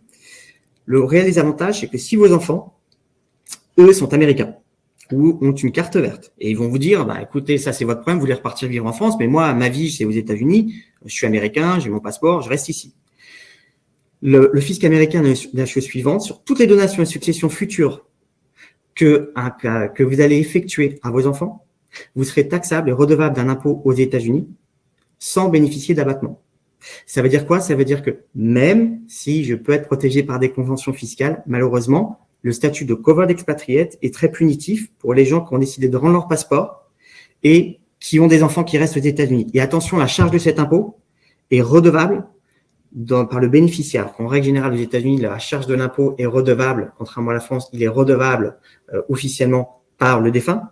Là, dans ce cadre-là, c'est le bénéficiaire qui doit s'assurer du paiement d'impôt. Donc, à chaque fois qu'un bénéficiaire va toucher de son vivant ou au décès de ses parents un héritage d'une personne, un covered expatriate qui a rendu ce passeport-là, c'est 40% d'impôt. Et donc, c'est très punitif. Donc, il faut faire aussi très attention à cette notion-là parce qu'elle est très méconnue par la plupart des gens. Et c'est une réelle punition parce que souvent, les gens se disent, bah, c'est pas grave, moi, je suis prêt à payer une exit tax pour rendre mon passeport. Mais ils oublient que si leurs enfants, eux, restent ici, font leur vie ici, ils vont être punis sur les donations futures que vous allez effectuer parce que je n'aurai pas le bénéfice de ces abattements de 12 millions de dollars. Je vais être taxé des premiers dollars. Et ce, quand bien même, encore une fois, j'insiste, la personne n'a plus rien à voir avec les États-Unis. Donc ça, il faut bien comprendre la chose. Si on va juste à la slide d'après, les trusts, Valérie en a parlé. Fiscalement parlant, il faut qu'on ait, alors c'est un peu plus complexe que ça, mais juste pour vraiment vous mettre ça dans l'esprit, c'est qu'un trust révocable aux États-Unis n'a pas d'identité fiscale. Ça veut dire que même si vous logez dans un trust révocable une partie de votre patrimoine, c'est un avantage civil, comme l'a évoqué Valérie, mais fiscalement, ça ne changera rien sur votre situation fiscale. Le jour où vous allez décéder, l'intégralité du patrimoine qui est dans ce trust sera assujetti aux successions aux États-Unis, même si vous avez transmis dans ce trust, parce que par définition, il est révocable. En revanche, un trust irrévocable, le trust irrévocable, la fiscalité est appréhendée au moment de la constitution du trust. C'est-à-dire que la personne qui va constituer son trust, qui va apporter ses biens dans son trust, va faire une donation à ce trust, donc va falloir payer des droits de donation si je suis au-dessus des 12 millions de dollars. Mais une fois que cette donation est actée, alors il y a quand même des délais de 3 ans, toujours, ne pas oublier, une fois que cette donation est actée, je n'aurai plus d'impôt sur les successions à payer, c'est-à-dire que le jour de mon décès, même si le trust a doublé, triplé, quadruplé de valeur, je ne paierai pas d'impôt puisque ça ne fera pas partie de mon patrimoine de succession. C'est irrévocable, par définition, entre guillemets, je ne peux plus revenir en arrière. Donc, il faut bien regarder les deux grosses divergences entre ces deux types de trusts, fiscalement parlant. Si on va… alors, les formulaires à bien connaître aux États-Unis, il y en a deux qu'il faut connaître dans le régime des successions. Il y en a un, on n'a pas trop évoqué aujourd'hui, mais c'est moi, je suis résident fiscal américain, je touche une succession d'un non-résident fiscal américain sur du patrimoine, par exemple, essentiellement français. Mes parents sont situés en France, ne sont plus là. J'ai touché un héritage de mes parents. La loi dit la chose suivante. Si ce patrimoine dépasse 100 000 dollars au cours de l'année de succession, je dois faire un formulaire qui s'appelle le 3520. Il n'y aura aucun impôt à payer aux États-Unis, puisqu'encore une fois, comme on l'a évoqué tout à l'heure, grâce aux conventions fiscales, sauf si mes parents avaient des biens immobiliers aux États-Unis, l'impôt sera payé uniquement en France. Aux États-Unis, c'est une obligation de déclaration. Mais si je l'oublie, c'est 25% la pénalité si j'ai un contrôle un jour. 25% du montant que je vais me déclarer. C'est un peu bête, hein. J'ai $1 million d'héritage, ben ça peut être 250 000 $ de pénalité sur quelque chose où je suis pas redevable d'impôt. Hein. Donc, attention à ce formulaire-là. L'autre formulaire, c'est le 7SX, qui est la déclaration de succession, qu'a évoqué tout à l'heure Valérie, ça c'est du côté américain. Et puis, du côté de la France, il y a plusieurs déclarations à faire également, comme l'a évoqué Guillaume, la 2705 et plusieurs qui en découplent derrière. Et comme le dit Guillaume, même si sur le principe, vous pourriez vous passer d'un notaire, franchement, faut jamais se passer d'un notaire. Je vous garantis qu'il faut jamais se passer d'un notaire parce que faut jamais penser qu'on peut faire les choses avec d'autres personnes ou soi-même, c'est pas possible. De toute façon, donc il faut absolument passer par le notaire en France et par l'avocat aux États-Unis. Et juste pour conclure, juste pour vous donner des petites choses à ne pas oublier, voilà, juste derrière, c'est ne pas oublier. Alors c'est bien. Guillaume en parlait tout à l'heure, c'est l'utilisation des SCI peut être un bon outil en France quand on veut faire de la transmission, ça peut être un bon outil démembré avec le démembrement, mais il y a plein d'autres choses à faire. Mais ça aussi également, c'est intéressant de l'anticiper. Je parle encore une fois d'un point de vue fiscalité. Les trusts, c'est un très bon outil, mais attention si demain vous voulez retourner en France, comme l'a dit Guillaume, il faut bien regarder entre l'avocat américain et le notaire français, est-ce que c'est judicieux que je constitue un trust ou pas, en fonction de ce que je veux faire demain. Les conséquences fiscales d'abandon de la carte verte de la citoyenneté, je l'ai évoqué, hein, c'est très très important. Je le souligne vraiment, c'est important pour moi aujourd'hui parce qu'il y a trop de personnes qui en sont punies aujourd'hui et qui s'en rendent compte trop tard. Et toujours penser aux doubles formalités à effectuer, que ce soit fiscal, mais on a vu civil qui était très très important, et fiscal également. Pensez toujours quel est l'impact en France et aux États-Unis, même quand je pense que j'ai pas d'impact en France, il y a toujours quelque chose à faire. Donc bien penser à cette partie-là. J'ai essayé d'être un peu plus synthétique possible. D'être le plus synthétique possible. Non, merci Olivier, merci Valérie, merci Guillaume, c'était vraiment parfait. Très belle présentation et il est vrai que le temps était peut-être un petit peu short, donc bravo en tout cas pour cette présentation. Donc pour information, parce que cette question est revenue plusieurs fois, les sessions étaient enregistrées et vous aurez accès au replay, bien évidemment si vous le souhaitez. Également, donc, si vous avez des questions complémentaires, n'hésitez pas à accéder dans l'onglet Expo. Là, vous pouvez tout à fait poser vos questions à nos experts à n'importe quel moment. La session numéro 4 avec Adrien Hérault et Cédric Sage vient de commencer il y a quelques instants sur le Crédit Score. Ne manquez pas également cette session. Ensuite, je regarde un petit peu les questions, puisque Olivier a un certain nombre de questions particulièrement fiscales peut-être vont être répondues à 15h également. Donc, oui, moi j'ai une présentation à 15h. D'accord. Donc, en matière de fiscalité entre la France et les États-Unis. Oui. Donc, ne manquez pas également cette conférence. Je regarde les questions. J'avais une question intéressante. Ah non, j'ai plus accès aux questions sur le Q&A. Donc, malheureusement. Oui, il n'y a pas de Q&A. Il n'y en a plus du tout sur le Q&A. Oui. Une personne résidente en France, je vois une question. Une personne résidente en France de nationalité française avec des biens financiers des États-Unis, comment doit se faire le testament pour les successeurs en France? Pour une personne résidente en France, nationalité française avec des biens financiers aux États-Unis, comment doit se faire le testament pour des successeurs en France? Donc ça, c'est pour Guillaume et Valérie. Je ne sais pas si vous la voyez, la question sur la droite. Ouais, je la vois. Ouais. Déjà, Guillaume, vu qu'elle est résidente en France, nationalité française, bien financier, je pense que c'est Guillaume qui devrait répondre à ça. Oui. Et moi, je préciserai que si, comme je l'ai dit plus tôt, si c'est un testament authentique ou international, il sera reconnu ici s'il y a le moindre problème. Ouais. Alors, effectivement, c'est le droit français civil qui va s'appliquer à la transmission des actifs aux États-Unis. Mais après, on aura besoin effectivement d'un relais localement parce que, comme je vous l'ai dit, les banques américaines ne délivreront pas les fonds aux bénéficiaires s'il n'y a pas, si l'administration n'est pas faite selon les règles américaines. Donc, il faudra passer. Pardon ? Non, vas-y, fini. Oui, pardon, il faudra passer par effectivement un avocat américain pour débloquer les fonds au profit des bénéficiaires français désignés selon les règles successorales françaises. Alors attention, toutefois, il y a la possibilité. Toutes les banques ont des formulaires bien particuliers qui s'appellent Beneficiary Upon Death, que vous pouvez, il faut que ça soit les documents qui viennent de la banque et ça vous permet de nommer vos bénéficiaires de votre choix. Et dans ces cas-là, la banque, sur présentation d'un certificat de décès et aussi le formulaire, je crois 706, c'est ça Olivier? Oui, c'est ça. Voilà, et dans ces cas-là, on les envoie à Olivier pour faire ces formulaires. Et sur présentation de tout ça, votre bénéficiaire pourra recevoir les fonds qui sont sur le territoire américain sans même commencer une procédure. Mais il faut bien nommer les bénéficiaires avec les documents de la banque. Après, il y a une autre question. Merci Valérie et Guillaume. Il y a une autre question. Bonjour, pour une personne résidente en France, dans le traitement des biens français, immobiliers ou non, démembrés lors d'une succession. Alors moi, pour la partie fiscale, j'ai évoqué tout à l'heure, la partie fiscale, c'est du côté américain, on va devoir le réintégrer si on est résident fiscaux américain. Et la partie française, je te laisse peut-être en parler, Guillaume, de la partie française. Comment ça se passe quand il y a un traitement de biens français, une succession qui a été démembrée en fait dans le passé? Oui, en fait, comme tu l'as dit, Olivier, si on a effectivement les parents usufruitiers et les enfants du propriétaire, au décès des usufruitiers, alors au décès de monsieur, du papa par exemple, parce que les enfants, les hommes partent, d'un point de vue statistique, les hommes partent les premiers, donc monsieur décède, le père décède, son usufruit est transféré au conjoint survivant, et c'est au décès du conjoint survivant que l'usufruit s'éteint, rejoint la nue propriété des enfants, qui deviennent alors plein propriétaires des actifs, et cette extinction d'usufruit se fait gratuitement. C'est qu'en fait, les droits ont été payés au jour de la donation de la nue propriété, et à l'extinction d'usufruit, qui sera peut-être 15, 20, 30 ans après, eh bien, l'usufruit s'éteint gratuitement, les enfants deviennent pleins propriétaires gratuitement, sans aucun droit particulier à payer en France. D'où l'intérêt du démembrement. C'est-à-dire qu'on va payer à la base des droits sur la nue propriété transmise, qui a une valeur plus basse que la valeur du bien en pleine propriété, et à l'extinction d'usufruit, eh bien voilà, on a transmis un bien de manière optimisée, fiscalement parlant.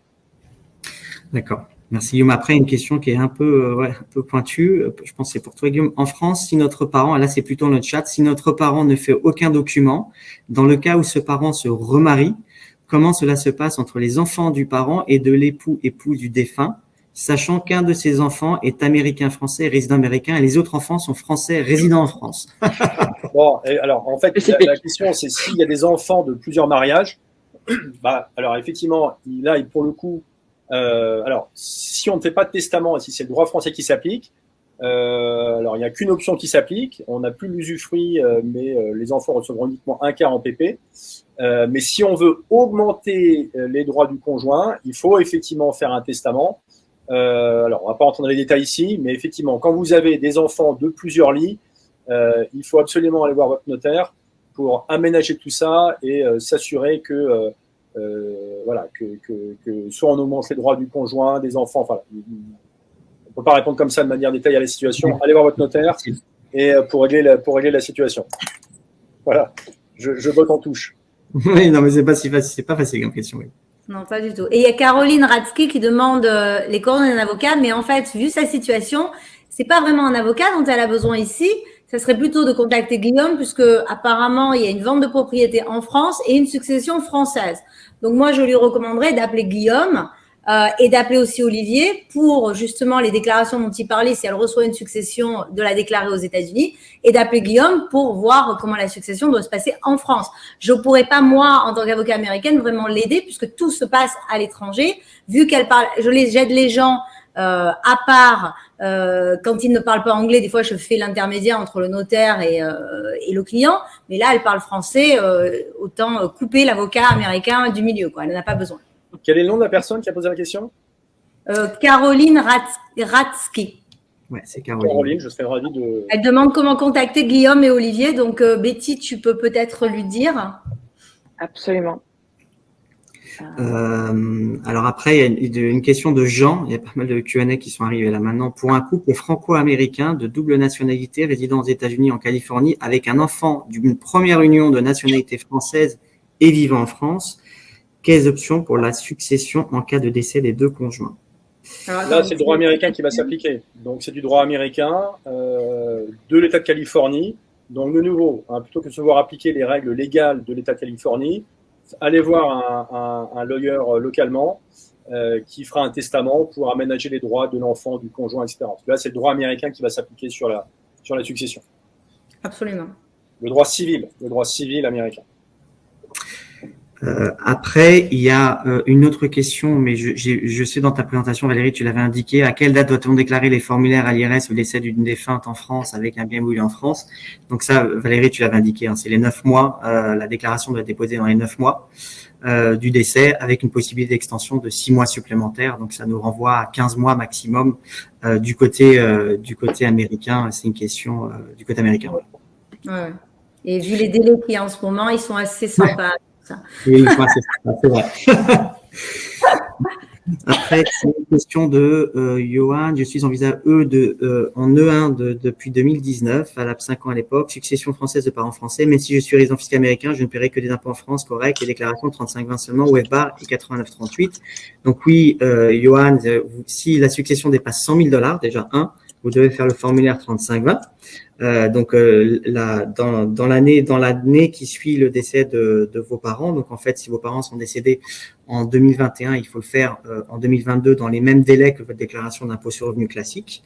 Et FBAR et formulaire 8938, ça dépend si vous avez hérité, si l'argent est passé par un compte français. S'il est passé par un compte français, que vous êtes au-dessus des plafonds qui sont $10 000, $10 000 pour le FBAR et 75 000 si vous êtes célibataire pour le 8938, il faudra déclarer ses comptes en banque si l'argent a transité par un compte en France, effectivement. Mais sinon, oui, il faut faire le 35-20. Alors, comme citoyen, question de Brice, je pense que c'est pour toi, Guillaume. Comme citoyen franco-américain, faut-il faire une déclaration si on reçoit une donation en nue propriété de moins de 100 000 euros Ah non, c'est peut-être pour moi. Alors, contexte, démembrement, usufruit égal à 40%. Si c'est moins de 100, pour la partie américaine, si c'est moins de 100 000 dollars, encore une fois, c'est pas euros, hein, c'est dollars. Et bien évidemment, c'est la valeur de la nue propriété qu'on va déclarer, pas la pleine propriété, c'est juste un droit qu'on va déclarer. Vous n'aurez pas à faire le formulaire 3520 si c'est inférieur à ce montant-là. Il y a quelqu'un qui posait des questions aussi sur la résidence habituelle. Et je pense que c'est pour toi, Olivier. La moitié s'il passe la moitié de l'année plus un jour pour déterminer ce statut. Parce que pour nous, c'est un mélange. Hein, c'est un mélange de. Alors, domicile fiscal aux États-Unis. Alors, pour la résidence fiscale, oui, c'est plus de 183 jours, mais ça concerne pas les successions. Pour la définition des successions et donations, la notion de domicile fiscal, on va pas regarder forcément le nombre de mois que vous passez. Vous pouvez passer 365 jours par an aux États-Unis et avoir un visa. Vous serez considéré non résident, non domicilié pour l'impôt sur les successions et donations. Donc, le critère, c'est pas le critère de présence. Encore une fois, c'est le critère d'intention de venir en fait s'installer ici. Donc, on va regarder la durée de votre visa, votre patrimoine, où est-ce qu'il est situé encore. C'est un certain nombre de critères qui vous permettra de définir si vous êtes ou pas domicilié fiscalement pour les successions et donations. Pour la résidence fiscale, pour l'impôt sur le revenu, c'est un critère de présence physique, comme vous l'évoquez, mais pas pour les successions et donations.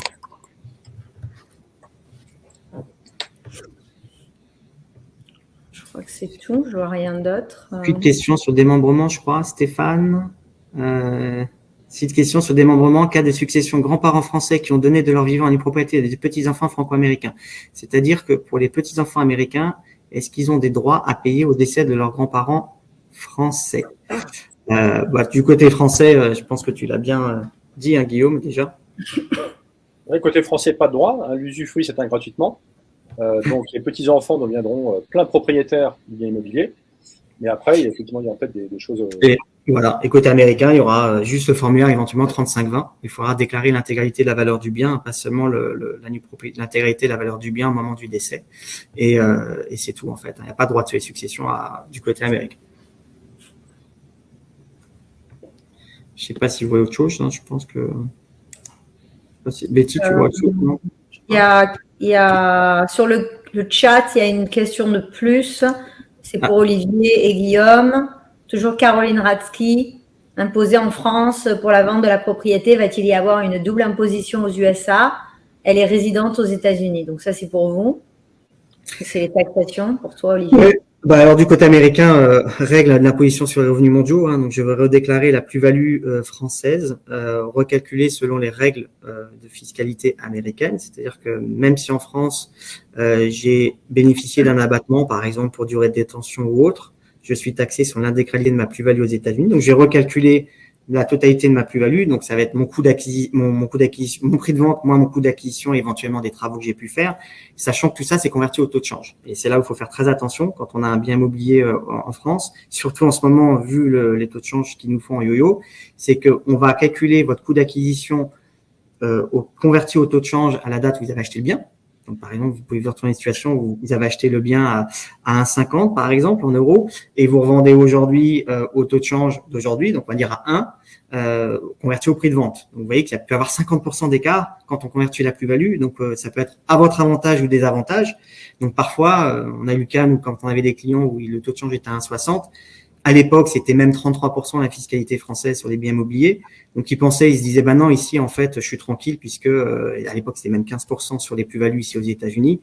Et en fait, quand on calculait la plus-value, l'impôt français suffisait pas pour déduire l'impôt calculé aux États-Unis parce qu'on a une plus-value de change qui était colossale. Donc, il faut faire très attention à ça. Donc, la réponse pour la question de Caroline, c'est oui, je dois déclarer ma plus-value, même si j'ai payé mon impôt en France. Et attention aux problématiques de change. Bien évidemment, l'impôt que je vais calculer au niveau fédéral, je vais déduire l'impôt que j'ai payé en France.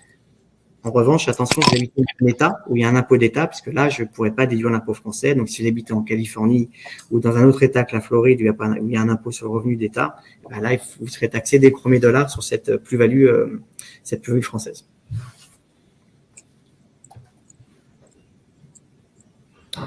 Betty, votre microphone ne marche pas. Ouais, ton microphone ne marche pas depuis tout à l'heure, Betty, oui.